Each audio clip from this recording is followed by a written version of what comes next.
Hey y'all, I'm Lindsay Thomas with the National Deer Association, and I wanted to share with you a neat item we've got in our science collection. This is the skull of a buck that died shortly after or right around the time that it shed its antlers. We all, as hunters, like to find shed antlers in the woods or sometimes hunt for them.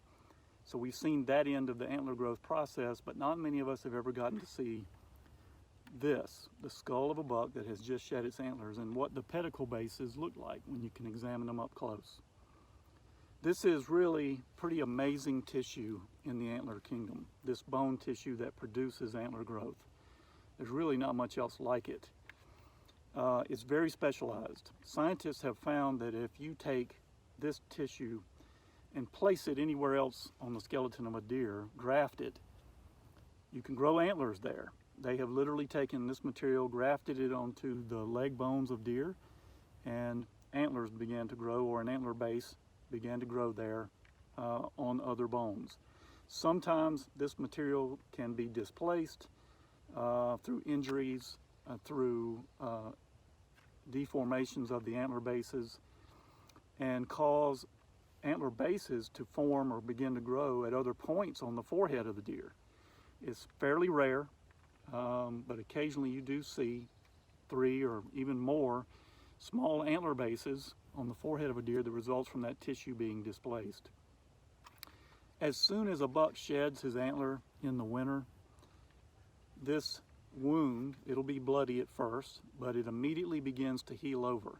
Tissue around the base begins to form and close over. It takes about 10 days for a scab to close over that base, but already, even within that 10-day period, the antler growth process has begun again.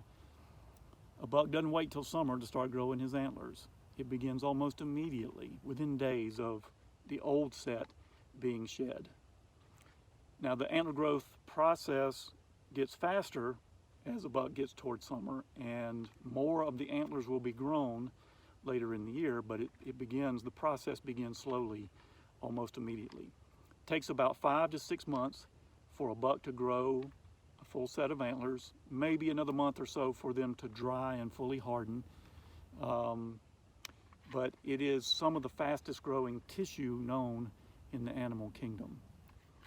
When it comes time for the buck to shed again, the testosterone level drops in the buck's body, and it causes specialized cells to gather around this perimeter of the base at what's called the abscission layer and begin to dissolve the bone through this layer. It takes a few days for that dissolving to take place, but once it's done, then the antlers fall off and the buck sheds and the process starts all over again.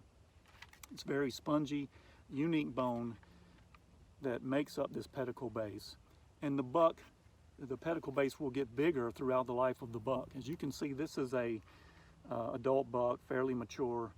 A younger buck would have much smaller antler bases than this, and the base gets larger each year as the buck grows older so that it can support larger antlers.